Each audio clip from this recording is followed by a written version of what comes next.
Yeah. Ah. Jesus, you're my everything, yeah.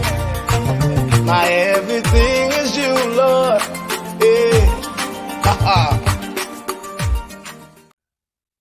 La crainte de l'Éternel est le commencement de la sagesse, a dit les Proverbes 9, verset 10. Aujourd'hui, nous allons travailler sur un sujet qui s'intitule la crainte de Dieu. C'est important de plaire à l'Éternel, mais comment plaire à l'Éternel? Comment plaire à Dieu que nous servons? Aujourd'hui, nous avons initié ce sujet pour en savoir davantage sur ce sujet, pour comprendre comment plaire à l'Éternel. Et nous avons sur notre plateau le devancier Alexis Sotonowa. Bonjour. Oui, bonjour. Comment vous allez? Ça va bien, monsieur? Ça va également. Oui. Vous êtes sur notre plateau aujourd'hui pour nous éclairer sur cet aspect de la crainte de Dieu aujourd'hui. Oui, Et j'aimerais vous demander, est-ce qu'on peut déjà commencer? bel et bien. Ok, commençons. À nouveau, bonjour et bienvenue dans ce nouveau numéro de notre émission Je veux comprendre. Aujourd'hui, nous allons comprendre sur ce sujet qui s'intitule la crainte de Dieu. Notre but est de savoir comment plaire à l'Éternel, comment être un bon serviteur de Dieu, comment obéir à Dieu, comment être un bon désir de Dieu, en quelque sorte. Et c'est avec notre devancier Alexis Sotonowa. Encore, nous vous disons bonjour Oui, et bonjour. merci de vous présenter. Oui. Je réponds au nom de Alexis Tonuyewa, l'un des responsables des enfants amis de Jésus sur diverses paroisses. Je suis l'un des promoteurs du réseau Move. Ok, très bien. Déjà, nous allons vous demander qu'est-ce que la crainte de Dieu. La crainte de Dieu dans la Bible peut être définie de diverses manières.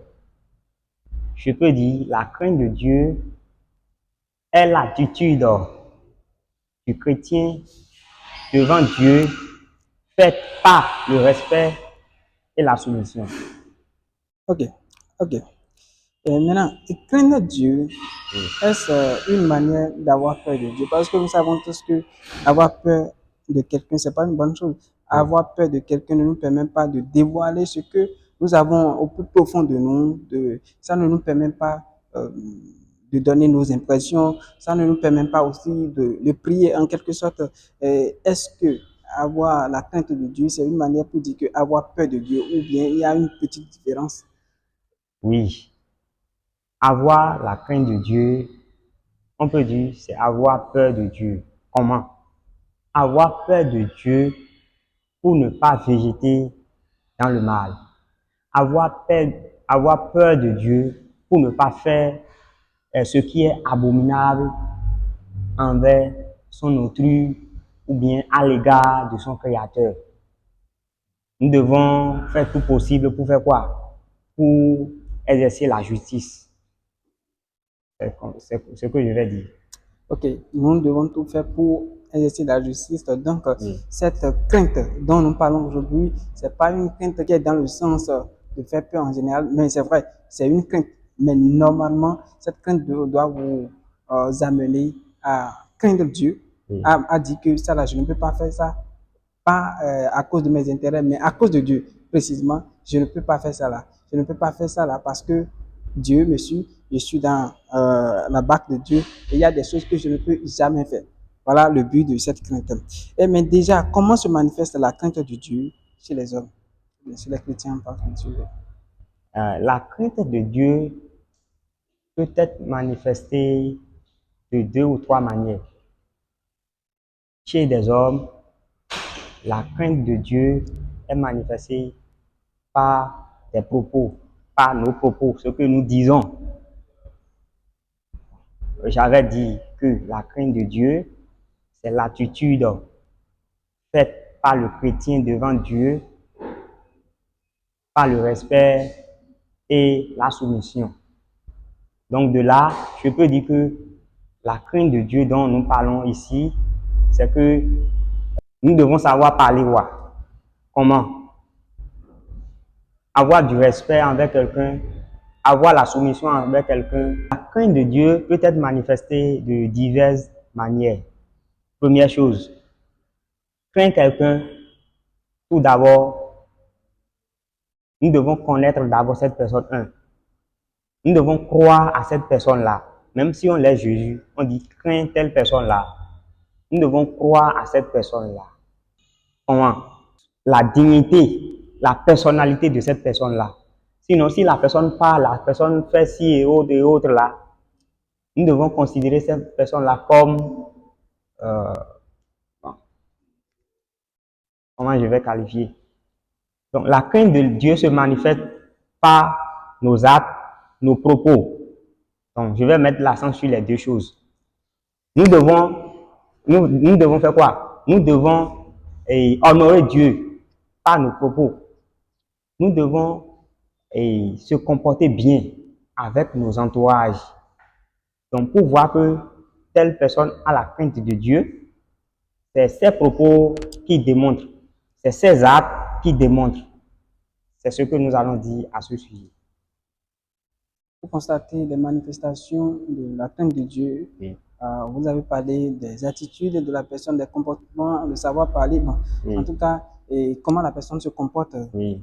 avec les hommes ou bien envers Dieu. Oui. C'est ça qui témoigne en quelque sorte de sa crainte envers l'Éternel.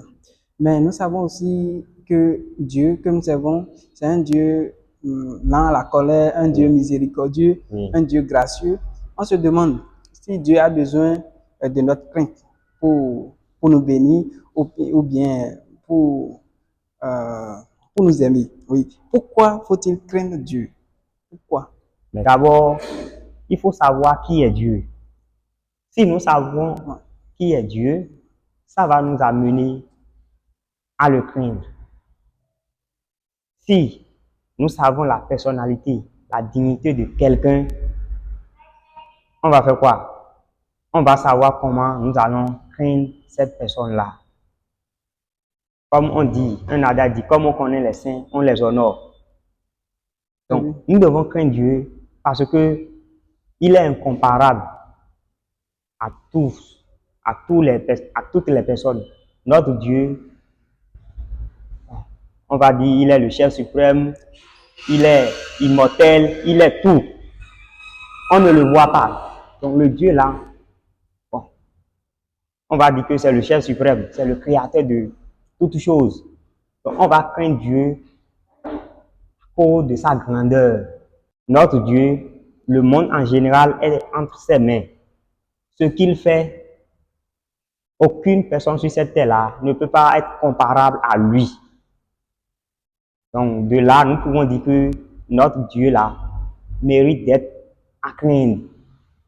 Donc, il est puissant des puissants. Il a beaucoup de titres, mais nous devons savoir que c'est lui, le monde entier appartient à Dieu. Donc, de là, nous devons avoir la crainte de Dieu. Ok, très bien, merci beaucoup. Donc, à travers votre explication également, moi aussi, j'ai compris quelque chose de particulier.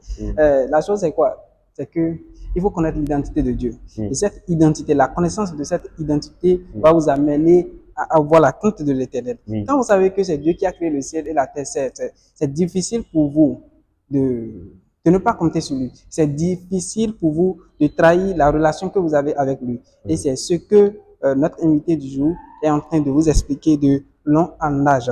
Il y a aussi ce passage biblique qui dit « La femme qui craint l'Éternel est celle qui sera louée ».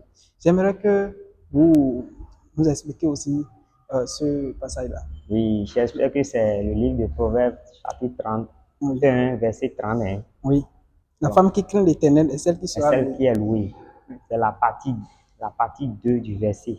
La partie Qu'est-ce B. que ça veut dire? Donc, je vais vous rappeler d'abord la partie A qui dit « La grâce est trompeuse, la beauté est vaine. La femme qui craint l'Éternel est celle qui est louée. » Donc, de là, on peut dire que la femme qui a le respect, la soumission, l'obéissance de Dieu sera glorifiée. Qu'est-ce que je vais dire par là? Il y a un serviteur, un responsable, un serviteur ou bien une servante qui respecte son maître, qui honore son maître, le maître même doit l'honorer. Si le serviteur n'honore pas son maître, le maître même ne va pas l'honorer. Donc la femme qui marche pieusement est qualifiée comme une femme vertueuse. Donc celle qui est séparée du monde, parce que dans ce monde, diverses choses se passent et envers les femmes, concernant l'habillement et autres, tout, concernant ce qui se passe dans le monde, concernant la femme. Bon, des femmes chrétiennes, des femmes qui marchent avec Dieu, des femmes qui suivent Jésus-Christ avec piété et qui ne se comportent pas avec des femmes mondaines, ces femmes-là seront glorifiées finalement. Bon, nous avons l'exemple de diverses femmes dans la Bible qui ont reçu des bons témoignages. Donc la femme qui craint l'Éternel est celle qui sera louée. La femme qui prouve son respect, son obéissance et sa soumission envers Dieu sera glorifiée. Donc ça montre que lui, il a d'abord obéi, il a d'abord fait ci et ça. C'est de la même manière, elle sera honorée. Merci. Merci à vous également. Donc, si nous comprenons bien, c'est que la femme qui craint l'Éternel, la femme qui a du respect, la femme qui honore les paroles de Dieu, les préceptes divins, sera effectivement honorée. Et nous sommes à la fin de cette émission. Prenez rendez-vous avec nous pour nos prochaines émissions. Surtout, n'oubliez pas, la crainte de l'Éternel est une source de vie. Elle fait éviter les pièges de la mort. Proverbe 14, 27. Ceci TV, c'est la lumière de la parole. Ceci TV, c'est la vérité. Suivez-la. Elle vous affranchira davantage. À la prochaine. Bye bye.